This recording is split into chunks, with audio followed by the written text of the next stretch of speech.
Ìjẹ̀bú ilé ọmọ alárẹ̀ ọmọ aládìyẹ ògógó manga ọmọ olówó ṣẹ̀ǹbáyé bẹ̀rẹ̀ mọ́lẹ̀ kí oko rẹ̀ o. ẹ bá mi pàdùnní o kí n gbọ́ná.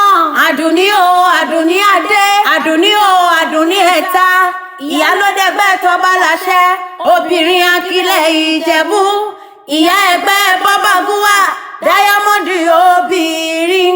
Àdùnní o Àdùnní ọmọ lọ́ṣọ́lọ́ṣọ́ Àdùnní o Àdùnní ọmọ lọ́gbàlọ́gbà o.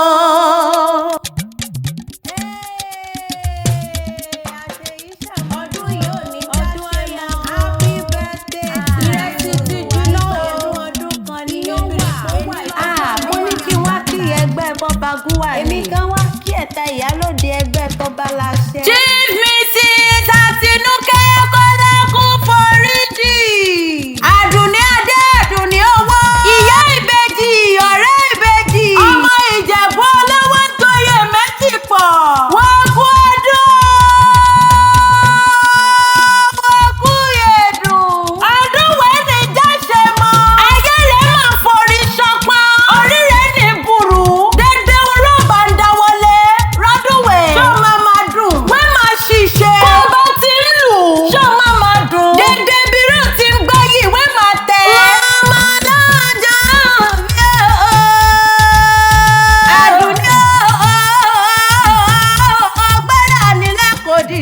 Gẹ́gẹ́ ní pèrí lọ́wọ́lọ́wọ́ o. Ẹ̀ta ìyálóde ẹgbẹ́ tọ́ba láṣẹ obìnrin akílẹ̀ Ìjẹ̀bú. Gbéra nílé kò dìde ọdún ẹ̀ lóde o. Chief Mrs. Àtinúkẹ́ Kọ́lákú foríjì.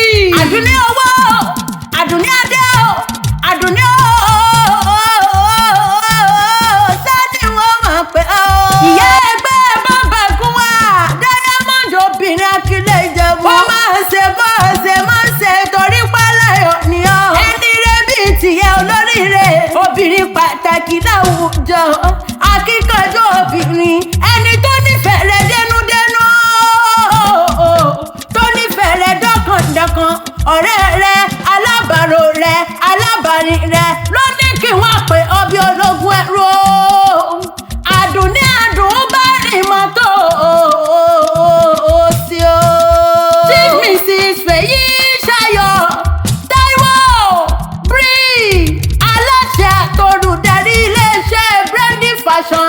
ló ní kí n máa pe onígbèjọgbẹjọ ó ní kí n pé kó gbọ́ kó tọ́ ó ní torí pọ́rẹ́ oníburú ó ní pẹ́pẹ́pẹ́pẹ́ ní bàtà ń pẹ́ lẹ́sẹ̀ pẹ́pẹ́yẹ. Àdùnní Àdùnní ọ̀rẹ́ Àdùnní ìyá àbèjì tó tún wá jọ̀rẹ́ àbèjì ọ̀rẹ́ Táíwò Ẹ̀dùnjọ́bí ẹ̀dùnwọ́lẹ́njẹ́ tí ń gbórí kìrẹ́fẹ̀rẹ́fẹ̀ o. Ìyá àbèjì ọ̀kan bá bèjì ló wọlé tọ̀ mí tí bẹ́kìsì bẹ́kẹ́sẹ̀.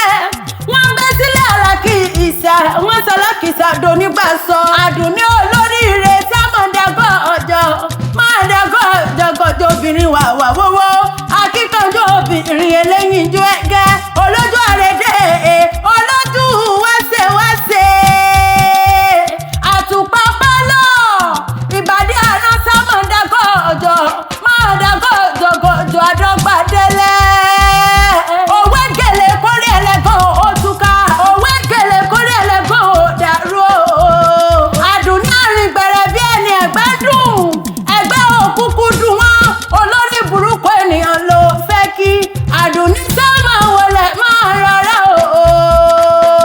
olóríire ọ̀rẹ́ rẹ ló gbé mi wá ó ní kí n kí ọ ó ní kí n kí ọ ó ní torí pé ní gidi ló jẹ́ olóòkú fẹ́ òun ó ní pé ìfẹ́ yóò ní dàrú lọ́sẹ̀lẹ́dùmarè ọba ayọ̀ ní tú yín ká èṣù níyà yín lọ́sẹ̀lẹ́dùmarè ọba ó ní bó ti nífẹ̀ẹ́ òun ló nífẹ̀ẹ́ lẹ́sẹ̀ òun Brandy Fashion. Àdùnní dúpẹ́ Chief Mrs. Táíwò ó dúpẹ́ Fèyí Ṣayọ̀ dúpẹ́ olóòṣè gan ni oníwọ̀gán pẹ̀lú ara èjìká tí ìjẹ́wọ́ jábọ́ lọ́rùn Brandy Fashion. ọ̀rẹ́ rẹ ní mú ọ̀rẹ́lẹ́ bàbá tó bí ọlọ́mọ Ìjẹ̀bú rẹ̀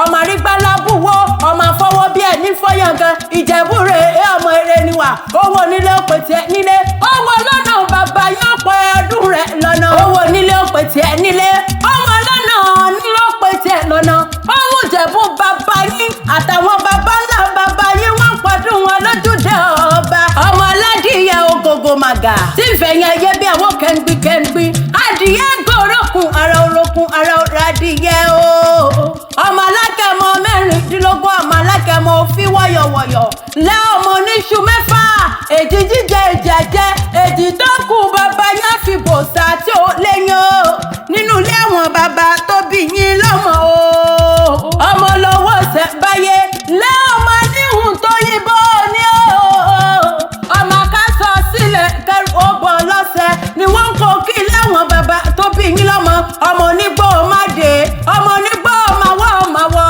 àjòjì tó bá wọ gbòòrò bàbá yín níṣẹ́ ní ń dẹni ẹbọra Ìjẹ̀bú rè é ọmọ eré ọmọ lọ́wọ́ kúkú sí kó tó dòwó ẹrù kó tó dòwó ọmọ lẹ́ ọmọ wúre fàṣẹbanu bó ti mú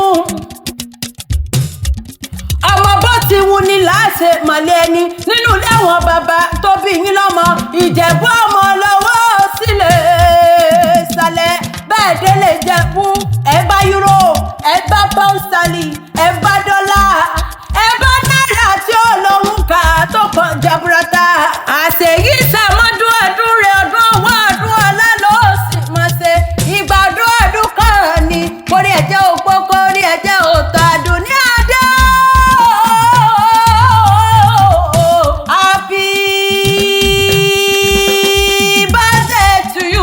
Ọmọ Ẹlẹ́dùmarè lèmi jẹ́ Ìjẹ̀bú